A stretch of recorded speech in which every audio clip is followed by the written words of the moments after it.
ಸ್ನೇಹಿತರೆ, ಇವತ್ತಿನ ಒಂದು ಟಾಪ್ ಸುದ್ದಿ ಏನೆಂದರೆ ದೇವಾಂಗ್ ದಲಾಲ್. ನಿಮಗೆಲ್ಲರಿಗೂ ಗೊತ್ತಿರಬಹುದು ಸ್ನೇಹಿತರೆ, ದೇವಾಂಗ್ ದಲಾಲ್ ರವರು ಹಿಂದಿನ ಒಂದು ಸೀಸನ್ನನ್ನು ಬೆಂಗಾಲ್ ವಾರಿಯರ್ಸ್ ತಂಡದಲ್ಲಿ ಬಹಳ ಉತ್ತಮವಾಗಿರುವಂಥ ಪರ್ಫಾರ್ಮೆನ್ಸನ್ನು ಕೊಟ್ಟಿದ್ದರು. ಆದರೆ ಅವರನ್ನು ನಾವು ಬೆಂಗಳೂರು ಬುಲ್ಸ್ ತಂಡದಲ್ಲಿ ಕಾಣಲಿದ್ದೇವೆ ಸ್ನೇಹಿತರೆ, ಪ್ರೊ ಕಬಡ್ಡಿ ಲೀಗ್ ಸೀಸನ್ 13ರಲ್ಲಿ. ಯಾವೆಲ್ಲ ರೀತಿಯಾಗಿ ದೇವಾಂಗ್ ದಲಾಲ್ ರವರು ನಮ್ಮ ಒಂದು ಬುಲ್ಸ್ ತಂಡಕ್ಕೆ ಬರುವ ಚಾನ್ಸಸ್ ಇದೆ ಮತ್ತು ಎಷ್ಟು ಅಮೌಂಟ್ಗಳನ್ನು ಕೊಟ್ಟು ಬುಲ್ಸ್ ತಂಡವು ಅವರನ್ನು ಪರ್ಚೇಸ್ ಮಾಡಿಕೊಳ್ಳಬಹುದು ಎಂಬುದರ ಬಗ್ಗೆ ಸಂಪೂರ್ಣವಾಗಿರುವಂಥ ಅಪ್ಡೇಟನ್ನು ನಿಮಗೆಲ್ಲರಿಗೂ ಇವತ್ತಿನ ಒಂದು ವಿಡಿಯೋದಲ್ಲಿ ತೋರಿಸಿಕೊಡುತ್ತೇನೆ. ಅದಕ್ಕಿಂತ ಮುಂಚೆ ನೀವು ಸಹ ನಮ್ಮ ಒಂದು ಬುಲ್ಸ್ ಅಭಿಮಾನಿ ಹಾಗೂ ದೇವಾಂಗ್ ದಲಾಲ್ ಅಭಿಮಾನಿಗಳಾಗಿದ್ದರೆ ದಯವಿಟ್ಟು ಚಾನಲ್ ಸಬ್ಸ್ಕ್ರೈಬ್ ಮಾಡಿಕೊಳ್ಳುವುದನ್ನು ಮರೆಯಬೇಡಿ ಮತ್ತು ಕಮೆಂಟ್ ಬಾಕ್ಸ್ನಲ್ಲಿ ಜೈ ಬೆಂಗಳೂರು ಬುಲ್ಸ್ ಎಂದು ಕಮೆಂಟ್ ಮಾಡುವುದನ್ನು ಮರೆಯಬೇಡಿ.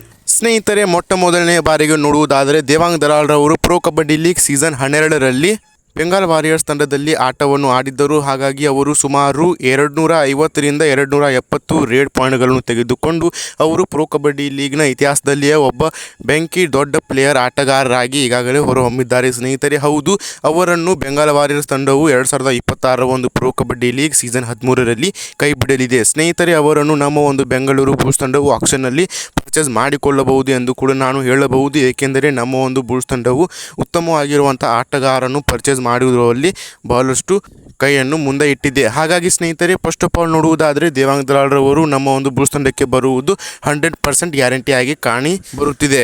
ಸುಮಾರು 1ರಿಂದ 1.5 ಕೋಟಿ ಅಮೌಂಟ್ಗಳನ್ನು ಕೊಟ್ಟು ನಮ್ಮ ಒಂದು ಬೆಂಗಳೂರು ಬುಲ್ಸ್ ತಂಡವು ಅವರನ್ನು ಆಕ್ಷನ್ನಲ್ಲಿ ಪರ್ಚೇಸ್ ಮಾಡಿಕೊಳ್ಳಬಹುದು ಸ್ನೇಹಿತರೆ. ದೇವಾಂಗ್ ದಲಾಲ್ ರವರು ನಮ್ಮ ಒಂದು ಬುಲ್ಸ್ ತಂಡಕ್ಕೆ ಬಂದರೆ ಬೆಂಗಳೂರು ಬುಲ್ಸ್ ತಂಡವು ಪ್ರೊ ಕಬಡ್ಡಿ ಲೀಗ್ ಸೀಸನ್ 13ರ ಒಂದು ಕಪ್ಪನ್ನು ಗ್ಯಾರಂಟಿಯಾಗಿ ಗೆಲ್ಲುತ್ತದೆ. ಸೊ ಸ್ನೇಹಿತರೆ, ನಿಮ್ಮೆಲ್ಲರ ಪ್ರಕಾರವಾಗಿ ದೇವಾಂಗ್ ದಲಾಲ್ ರವರು ನಮ್ಮ ಒಂದು ಬುಲ್ಸ್ ತಂಡಕ್ಕೆ ಬರುತ್ತಾರಾ ಇಲ್ಲವಾ ಎಂಬುದರ ಬಗ್ಗೆ ಸಹ ಏನಾದರೂ ಅಪ್ಡೇಟ್ ಇದ್ದರೆ ನಮ್ಮ ಚಾನಲ್ನಲ್ಲಿ ಕಮೆಂಟ್ ಮಾಡುವುದನ್ನು ಮರೆಯಬೇಡಿ. ಮುಂತಾದವು ಅಪ್ಡೇಟ್ ವಿಡಿಯೋಗಳಲ್ಲಿ ಸಿಗೋಣ. ಧನ್ಯವಾದಗಳು.